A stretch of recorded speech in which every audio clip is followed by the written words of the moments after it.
आज के परिवेश में संस्थाओं को क्यों होना चाहिए आत्मनिर्भर, इसके लिए आज दिल्ली में हमारे साथ उपस्थित हैं श्री एस.के. यादव जी। ये बताएंगे संस्थाओं को क्यों आत्मनिर्भर होना चाहिए और कैसे रोजगार से जुड़कर संस्थाएं अपना कार्य करेंगी और अपने बेनिफिशियरी को भी स्वावलंबित बनाएगी। हम स्वागत करते हैं श्री एस.के. यादव जी का।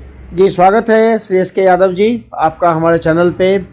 आपने हमेशा अपने वीडियो में कहा कि संस्थाओं को खुद से आत्मनिर्भर होना चाहिए, ग्रांट पे या फंडिंग पे डिपेंड नहीं होना चाहिए। इसके पीछे की वजह क्या है? सर देखिए, इसके सभी तो पहले तो सभी साथियों को नमस्कार, सभी दर्शकों को मेरी शुभकामनाएं। देखिए, संस्थाओं को ग्रांट के भरोसे नहीं रहना चाहिए। उसका मुख्य कारण है कि जो ग्रांट हमें किसी भी फंडिंग एजेंसी से मिलती है वो हमारे जो बजट होता है उसके अकॉर्डिंग नहीं होती। उसमें हमारे स्टाफ की सैलरीज या हमारे जो वॉलंटियर्स हैं उनका मेहनताना उस तरीके से इंक्लूड नहीं होता जिस तरीके से हम उनसे काम करवाना जानते हैं या हम उनसे काम करवाने की अपेक्षा रखते हैं। फंडिंग एजेंसी के पास जब भी हम ग्रांट के लिए जाते हैं तो हमें विशेष शर्तों के अनुपालना में होती है और वो जो फंड होता है वो रिस्ट्रिक्टेड भी होता है। रिस्ट्रिक्टेड इन द सेंस कि हम उस फंड को किसी और कार्य विशेष पर खर्च नहीं कर सकते। जहां संस्थाएं अपने खुद एसजीपी पे वर्क करती है, एसजीपी यानी कि सेल्फ जनरेटेड प्रोजेक्ट पर, वहां वो प्रोजेक्ट हमारे अनुरूप होता है। उसमें वॉलंटियर्स का जो है मेहनताना हो, रिम्यूनरेशन हो या हमारे स्टाफ की सैलरी वो हमारे अकॉर्डिंग ली होती है। हमने उस प्रोजेक्ट पर हम जब काम कर रहे होते हैं हमें उस चीज़ का अनुभव भी होता है कि हमें इस काम को कैसे संपादित करना, इसको संपादित करने के लिए किन किन जो है वस्तु विशेष की या कितने स्टाफ की या उनको किस सैलरी पर हमें हायर करना, ये सारी चीज़ें हमें पहले से पता होती हैं। और दूसरा जो स्वावलंबन वाला जो शब्द आया, देखिए संस्थाएं सबसे पहले खुद स्वावलंबी होंगी तो ही वो अपने समाज को सशक्त बना सकती हैं। और ध्यान रखिएगा, समाज को अगर सशक्त बनाना है आपको तो वहाँ पर चाहे आप समाज के अंदर आप हेल्थ इश्यूज पर वर्क कर रहे हो, आप उसमें एजुकेशन के सेक्टर पर वर्क कर रहे हो, वुमेन एम्पावरमेंट पर वर्क कर रहे हो या फिर किसी भी एनवायरनमेंट सेक्टर पर वर्क कर रहे हो, हर एक सेक्टर के अगर पीछे का अगर आप पॉइंट देखें तो वो आता है फाइनेंशियल। अगर व्यक्ति की फाइनेंशियल स्टेबिलिटी ठीक है तो उसे हेल्थ का इश्यूज नहीं हुआ, वो बड़े से बड़े अस्पताल में अपना इलाज करवा सकता है। पर्यावरण की बात, अगर हम लोग अवेयर्ड हैं, हमारे पास पैसा है, लोग चैरिटी मतलब आप लोगों को अवेयर करते जा रहे हैं कि भाई हमें पर्यावरण को बचाना है और लोगों के पास सक्षमता है तो वो पर्यावरण को बचाने के लिए हर संभव प्रयास करते हैं अगर उनके पास पैसा है तो। ऐसी अगर हम बात करते हैं एजुकेशन की या पॉवर्टी की, हर एक चीज का आप लिंक देखेंगे तो पीछे मिलता है पॉवर्टी। अब गरीबी को अगर हमने मिटाने का प्रयास किया तो समझिए हम देश के बहुत बड़े वर्ग पर काम कर रहे होंगे, जहां हम शिक्षा, स्वास्थ्य और ऐसी तमाम जो समस्याएं हैं उनकी मूल जड़ पर काम कर रहे हैं। अब इस जड़ पर काम करने के लिए मेन बात है पैसा, और पैसे को हम किसी अन्य विकल्प के माध्यम से नहीं दे सकते। उसके लिए एक ही विकल्प है, वो है रोजगार। तो आई थिंक सो कि संस्थाएं अगर खुद स्वावलंबी हैं और खुद से वो अपने पैरों पर खड़ी हैं तो ही वो समाज में एक प्रत्यक्ष और प्रमाणित उदाहरण पेश कर सकती है कि भाई देखो हम सेल्फ सस्टेनेबिलिटी पर ये प्रोजेक्ट कर पा रहे। तो आप अगर सेल्फ सस्टेनेबिलिटी पर कोई भी काम शुरू करते हैं तो आप सशक्त भी बनेंगे और समाज में एक नई भूमिका आप निभाएंगे समाज को बेहतर बनाने के लिए। तो इसके लिए संस्थाओं को क्या करना चाहिए और क्या क्या मॉडल प्रस्तुत करने चाहिए? देखिए, संस्थाओं को मोस्टली देखा जाए अगर हम बात करते हैं रोजगार से संबंधित, तो रोजगार के अंदर 2 से 3 तरीके होते हैं कि आप उनको प्लेसमेंट से संबंधित सेवाएं दें। तो उसके लिए लोकल, अगर आप देखिए बहुत सारी जगह हमारी संस्थाएं ऐसी रिमोट एरियाज में जहाँ पर कंपनीज नहीं है ना, तो वहाँ पर वो प्लेसमेंट कैसे दे सकते हैं। लेकिन अगर मैं बात करता हूँ घरेलू रोजगार की, तो ये एक ऐसा विकल्प है जो आप रिमोट एरियाज कह लीजिए या फिर हाइपर सिटीज कह लीजिए, आप कहीं भी स्वरोजगार के जो विकल्प हैं वो आप लोगों को प्रस्तुत कर सकते हैं। उसके माध्यम से आप लोगों को सशक्त बनाने का एक अच्छा प्रयास कर सकेंगे। तो इसमें कैसे कैसे इन्वेस्टमेंट कर लोग अपना प्रोजेक्ट लगा सकते हैं? देखिए, अगर हम बात करते हैं घरेलू रोजगार की, तो जैसा कि शब्द है घरेलू रोजगार, घरेलू रोजगार का मतलब सिर्फ ये नहीं कि घर में करने वाला रोजगार। घरेलू रोजगार से मतलब होता है कि कहीं पर उसमें कमर्शियल कोई भी चीज इन्वॉल्व ना हो।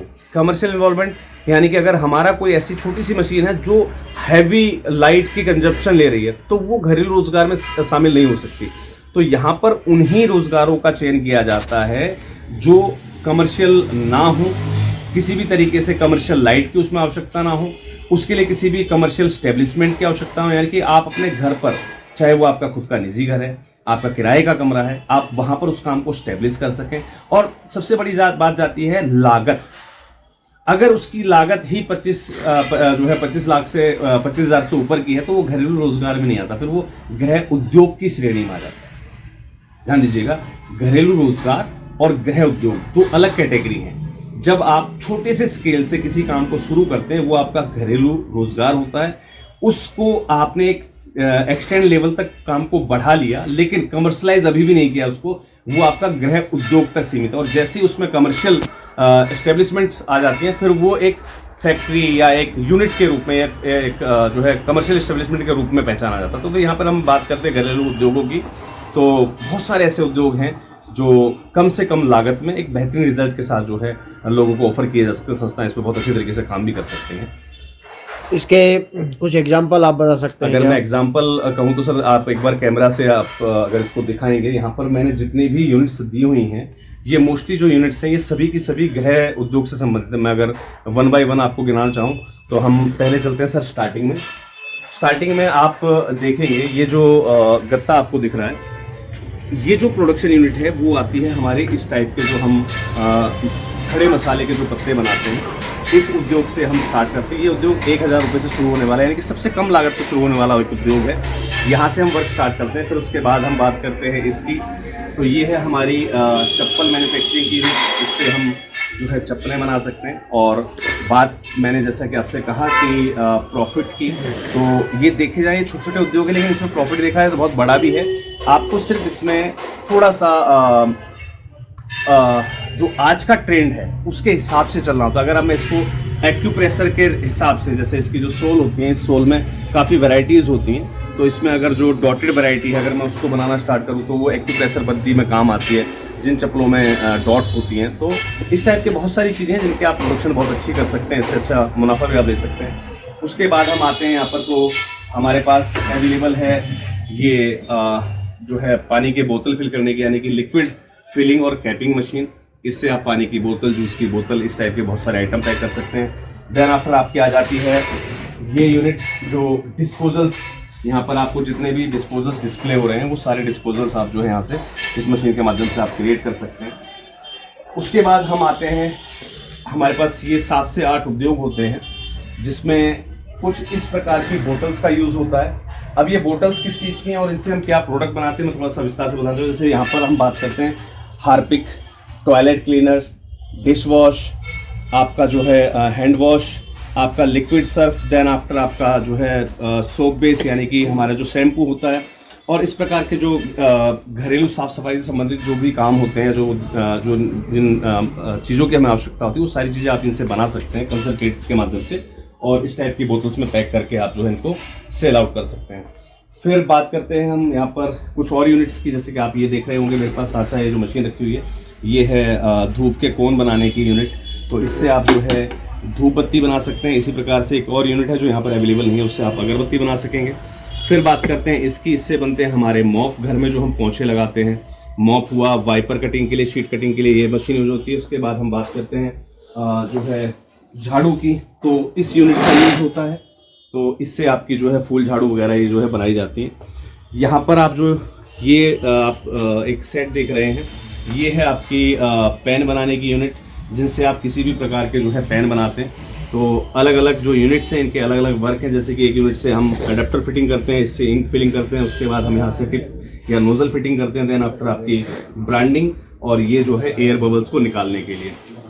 इसी सीरीज में हम बात करें, यहाँ पर जो है पानी के पाउच या इस टाइप का जो भी आइटम आप बनाते हैं बच्चों की सिप्सी वगैरह से संबंधित, उसके लिए लेग प्रेस मशीन का यूज़ होता है। देन आफ्टर हम बात करते हैं घरेलू उद्योगों के अंदर, तो ये इस टाइप से हम ब्रशेस को जो है ब्रिस्टल पैकिंग कर सकते हैं। इस टाइप से हम चूने की जो है ब्रिस्टल पैकिंग करते हैं, जिसके लिए इस पर्टिकुलर यूनिट का यूज़ किया जाता है। यहाँ पर हम बात करते हैं छोटी सी मशीन से, जिसकी कॉस्ट जो है 1000-1200 से स्टार्ट हो जाती है। छोटी सी मशीन को अगर मैं आपको दिखाना चाहूँ थोड़ा सा पास से, तो बहुत ही छोटी सी यूनिट है। इतनी छोटी सी मशीन से जो है आपके बहुत सारे काम होते हैं। इससे आप इस टाइप के जो है बच्चों के सिप्सी पाउच बना सकते हैं, इससे जो है आप इस टाइप के जो है मसाले के पाउच आप जो है पैक कर सकते हैं, पिसे मसाले का काम कर सकते हैं, और भी काफ़ी जगह पर ये यूनिट यूज़ में होती है। तो इस टाइप के बहुत सारे घरेलू काम हैं, जैसे कि मैंने आपको बताया कि यहाँ पर जो है बच्चों के सिप्सी पाउच, देन आफ्टर आपके मसालों का वर्क, यहाँ पर आप इसी प्रकार की जो ये लड़ियाँ हैं मसालों की वो आप इस मशीन से पैक कर सकते हैं। फिर बात करते हैं हमारी जो रोज़ की जो पूजा सामग्रियाँ होती हैं उसके अंदर हम जो है दिए में जो बत्ती लगाते हैं वो गोल बत्ती या लंबी बत्ती बनाने की ये मशीन है, इससे आप जो है इन चीज़ों को कंप्लीट करते हैं।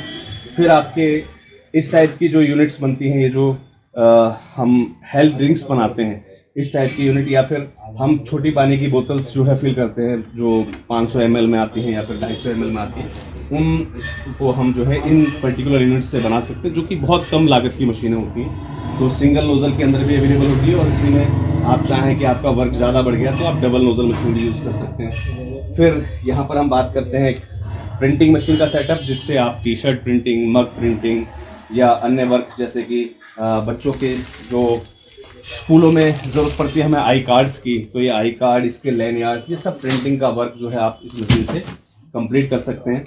देन आफ्टर हम बात करते हैं कुछ हर्बल्स की, तो हमारे पास अवेलेबल हैं हर्बल सोप, जिनको आप घर से बना सकते हैं, क्योंकि जब हम बच्चे के लिए साबुन ढूंढते हैं तो हमें बड़ी बड़ी कंपनियों के नाम याद आते हैं, लेकिन हम कभी खुद के लिए यूज़ नहीं करते कि हम जो साबुन यूज़ करें उसके अंदर कितने प्रकार के केमिकल हम जो है अपने शरीर पर लगा रहे होते हैं। तो ये जो सोप है ये जो है बिल्कुल नेचुरल तरीके से बनाए जाते हैं एलोवेरा और ग्लिसरीन के माध्यम से। तो सोप बेस के माध्यम से हम हर्बल सोप्स का वर्क कर सकते हैं। देन आफ्टर आप जो है LED बल्ब्स का जो है वर्क कर सकते हैं, आप हाथ से बनने वाले जूने का वर्क कर सकते हैं, और इसी के अंदर और भी 4 से 5 आइटम होते हैं, क्योंकि जैसे आपको मैंने बताया कि डिस्पोजल की एक बड़ी मशीन होती है, उसी में देखा जाए तो छोटी मशीनें भी अवेलेबल होती हैं जो कि कम लागत में एक बेहतरीन वर्क आपको दे सकती हैं। इन मशीनों से आप 4 से 5 काम कर सकते हैं, जैसे कि डोना, प्लेट, आपकी ब्रिस्टल पैकिंग, या फिर चप्पल की, जो हमने चप्पल की बात की थी, वो चप्पल कटिंग भी आप इन छोटी मशीनों से भी कर सकते हैं। तो ऐसे बहुत सारे तमाम उद्योग हैं। ये अभी मैंने कुछ यूनिट्स दिखाई है जो यहाँ पर मुझे फिजिकली जो सामने दिख रही हैं वो मैंने आपको बताई।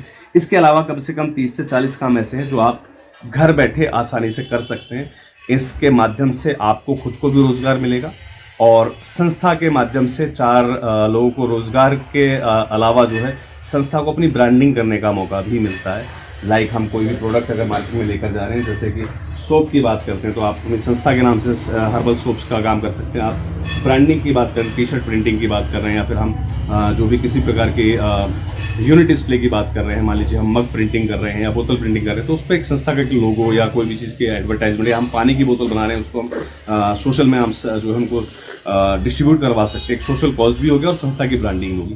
तो ऐसे तमाम काम हैं जिनमें हम अपनी ब्रांडिंग कर सकते हैं। मैं यहाँ पर अगर दिखाना चाहूँ कि डिस्पोजल के बारे में, तो आप देखेंगे सर यहाँ पर कि हमने डिस्पोजल पर भी ब्रांडिंग दी है। तो आप चाहें तो ये जो रोज़मर्रा की चीज़ें हैं जिन्हें हम खाने में यूज़ करते, चाहे हम किसी भी दुकान पर जाते हैं, हम तमाम प्रकार के जो है नूडल्स वगैरह कुछ खाते हैं, तो इन पर भी हम अपना प्रचार कर सकते हैं। देखिए यहाँ पर आपको इसमें दिख रहा होगा कि हम इस पर ब्रांडिंग करते हैं।